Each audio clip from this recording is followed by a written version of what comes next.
Luckily, the suspect bragged about the attacks on social media, and the app Discord tipped off the FBI. Now let's bring in retired FBI supervising agent, cybercrime specialist, and author of The Secret to Cybersecurity, Scott Augenbaum. Scott, thank you.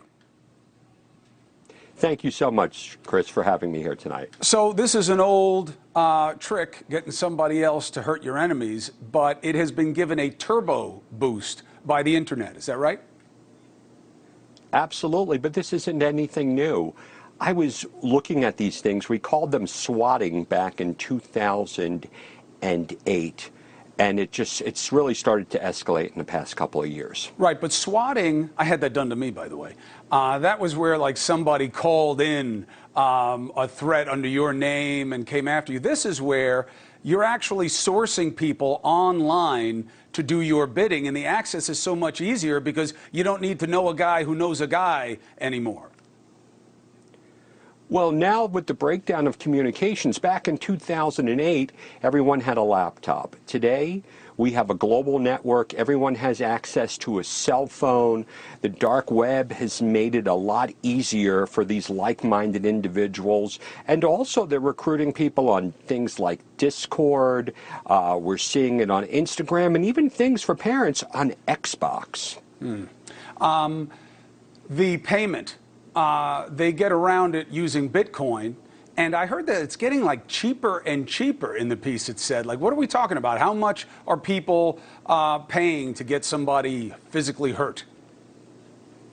Well, now it's really not a lot of money. It's coming down. We've seen it as low as $1,000, and now with the use of Bitcoin, it's almost impossible to track that down. You know, sometimes you're going to get the dumb ones who are still using Venmo or other payment methods, but there's so much, you can be anonymous when you're using things such as Bitcoin wallets. And we're not talking traditional ones like Coinbase. We're talking about the other wallets. Right. Totally understood. Now, in the piece, it said that Discord actually wound up helping law enforcement in that one case. My suspicion is that these platforms know so much about who the real identity is that's on their platforms.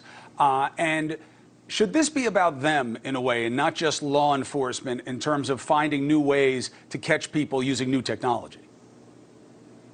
Well, I'm not going to, it's not that easy. Anyone can get a Discord handle. You can be almost anywhere in the world. And now, one of the things that I see and that I deal with is balancing your expectation of privacy and cooperation with law enforcement. And even when you have situations like this, when Discord cooperates with law enforcement, what do the cyber criminals do? They move to another platform that's outside of the impact of U.S. law enforcement, probably being hosted in one of the numerous hostile foreign governments. Appreciate you. Scott Augenbaum, retired FBI agent, cybersecurity expert. Appreciate you. Thank you on this.